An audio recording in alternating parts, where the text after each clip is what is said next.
Hey everyone, and welcome back to my channel. I'm Jen. So now that you have strung your beads on your wire, we are basically going to grab our chain, because that's the next thing we're going to use in a minute. So you want to have your chain handy. So I am going to first finish off one side. And so we're going to end up doing exactly what we're about to do right now 4 times, because we have to do it on both sides of both strands. So we're going to do this process 4 times. So I will do it slow to begin, and then we'll move a little faster because it's going to be the same thing. So throw a bead stopper. Let's start with our outer strand, and let's go ahead and get going on finishing up this first strand.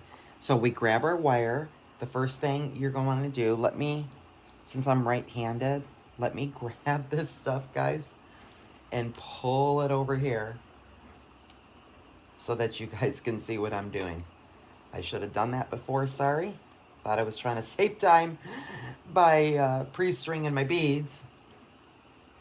Okay. So now you can maybe see what I'm doing. Okay, so you're going to grab your wire, put a bead stopper on the other end like I just suggested, okay? And go ahead and we'll grab a crimp bead or a crimp tube, whichever you're using. On the 0.019 inch, I'm using a number 2 crimp tube. Let it fall down. Grab a wire guardian, and you're going to feed the wire up one side of the wire guardian, down the horseshoe, up and over the horseshoe, and down the hole on the other side. And so that is what you have. Now, using that tail, grabbing that tail, you're going to grab your chain link, and as you can tell, I have not cut any of my chain link, so because I don't like to waste my chain. So I'm just going to grab the last link of my chain and feed it on that tail and let it drop down over that wire guardian. I'm going to go ahead and pull my crimp tube back up, and I'm going to pull my wire down just a little bit because I want to go through at least my first bead. I highly recommend you do that because this is going to be a double strand, and so it's going to have a little weight to it, so you want to have some strength and durability.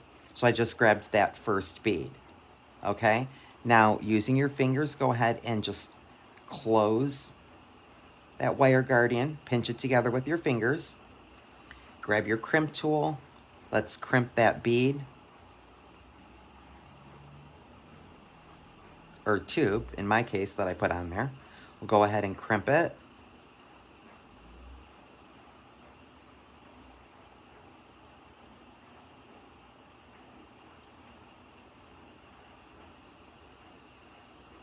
Grab a crimp cover, and let's cover that crimp tube up. You'll feel your crimp tube. Let me let that bead go out of my way here.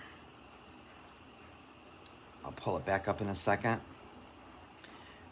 You'll want to feel that crimp tube snap over your crimp. You want the crimp cover to snap. Oh, you'll hear it snap over the crimp tube.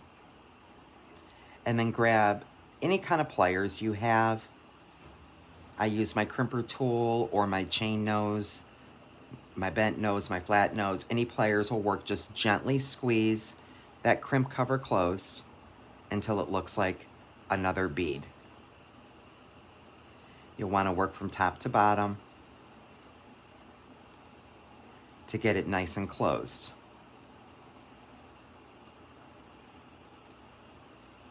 Do be patient. And that is actually perfect. Let me pull that back up over one bead. That tail, I just fed it through one bead, and let's get rid of that tail now.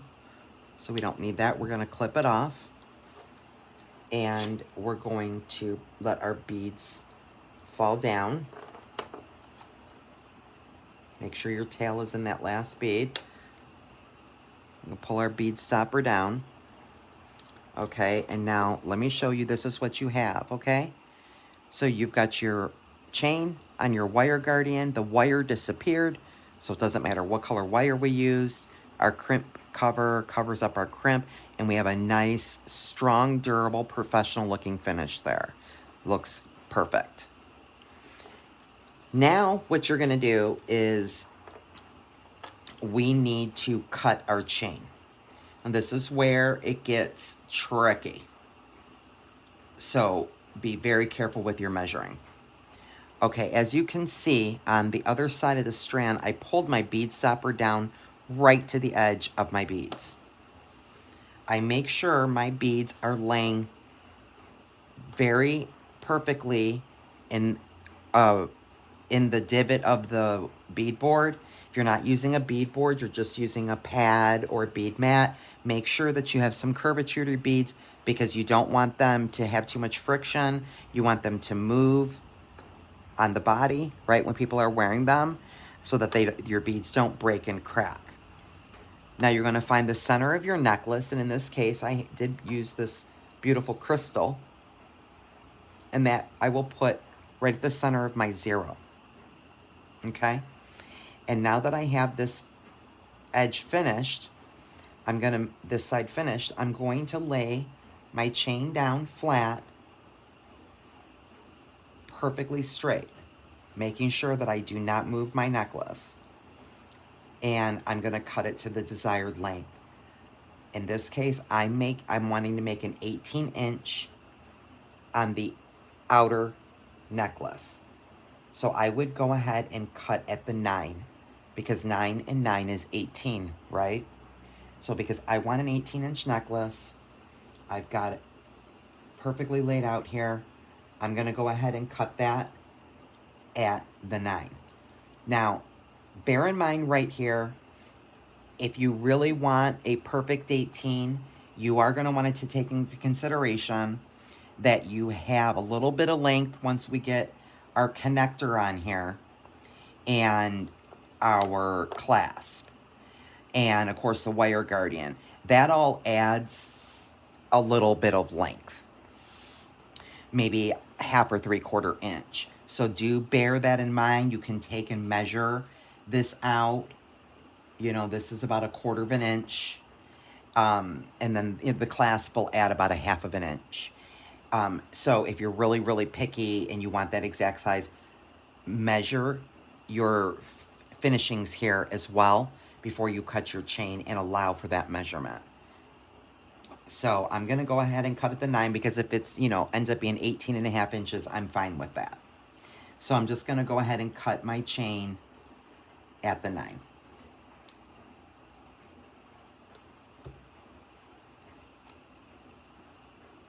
Okay, and I can pull my chain over here, and now that side's done. So now I'm going to do the same thing on this side. Then I know I'm getting the right measurement, and I'll go ahead and cut it on the 8.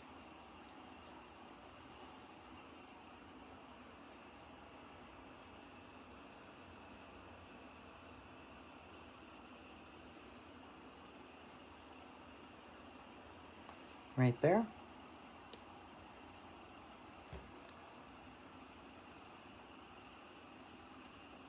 And now, if we did it right, this is gonna lay perfectly. So we grab our chain nose pliers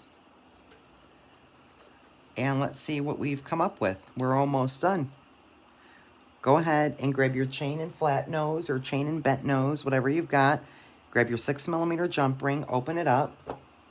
You are going to grab your chain, find the last link, and go ahead and feed it on your jump ring. Now we're going to grab our connector and we are going to feed that jump ring right in the inside of that connector. You see, just like that, what I'm doing? And then go ahead and close up your jump ring.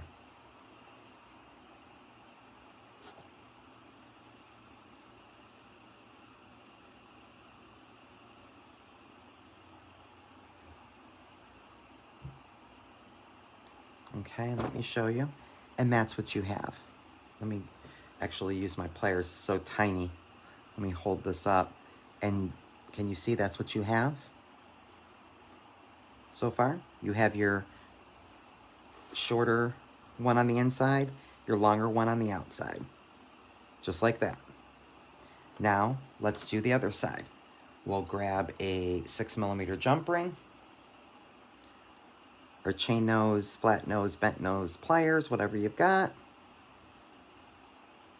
Open our jump ring.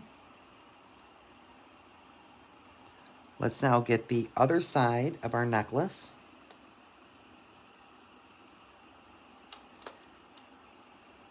Find that last link. We're going to feed it on our jump ring, which I did not obviously open enough. Let me open that up. And now making sure that you're not twisted. See if you can kind of like that, grab that and make sure that you're not twisted. And grab your other link connector, the inside now. We're going to feed it through just like that. Go ahead and close that jump ring up. Let's see what we've got. Be ready to put our clasp on and we'll be all done. Okay, that's good. And let's see what we have. Perfect. Let me hold them together. Do you see there? It's perfect. Let me hold them out. And in fact, let me grab my mannequin before we finish that off and show you what you should have. So there you go. I'm just holding onto my little link connectors, and that's exactly what you have. It's perfect. Okay, so now let's go ahead and just finish off putting on our clasp, which is just going to require 2 6mm jump rings. So we'll grab our chain nose. I'm actually going to switch over to my bent nose, believe it or not, because I like them best.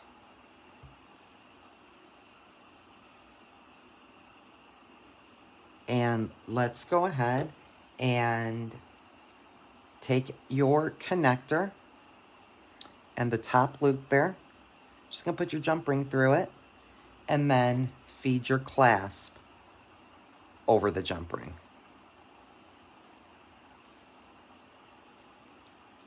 You want to put the necklace on first, then the clasp, and then go ahead and securely close your jump ring. And that's what you have. Nice, secure finish. Let's do the same thing on the other side with the other part of our toggle clasp. So we'll get our 6mm jump ring and open that up. Just make sure your necklace is not twisted.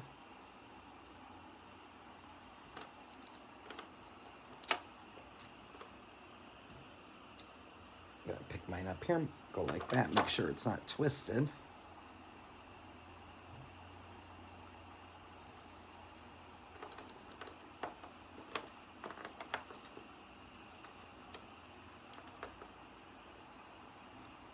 There we go. It was twisted. So definitely want to make sure you do what I just did and untwist it. Feed your connector on your jump ring, and then we'll drop our other part of our toggle on and close up our jump ring. And then we'll see hours. And so let me just show you what we have at our finish. Look how pretty that is on both sides there. Isn't that beautiful? And then we just put our toggle through, and that's what we have at our finishing. And let's hang it on our mannequin here, and so you can see what we just made. And so that's what we have. Pull the camera up a little there. So that's what we have. And I think that turned out really, really beautiful. That's my Thanksgiving inspired project number 2. double strand necklace. And I really hope that you enjoyed that video. I think it turned out, and here's how the back looks. Look how pretty that is. It's just so professional. Looks so beautiful. So that's what we have. So we're all done. Yay! Snaps. Snaps for us that we just made a double strand necklace in under an hour. I think that's pretty cool, guys. So I so hope that you enjoyed watching this video and making a piece of jewelry with me. And I hope that you were inspired to make something fun and festive. This is inspired by Thanksgiving, as I mentioned, from the new bead box I got here from Bargain Bead Box this month. And I just love the colors. I think it definitely speaks Thanksgiving. So you can use this technique to make any season of jewelry. And I think what I'll do is make a triple necklace at some point here, and we'll do a tutorial about that.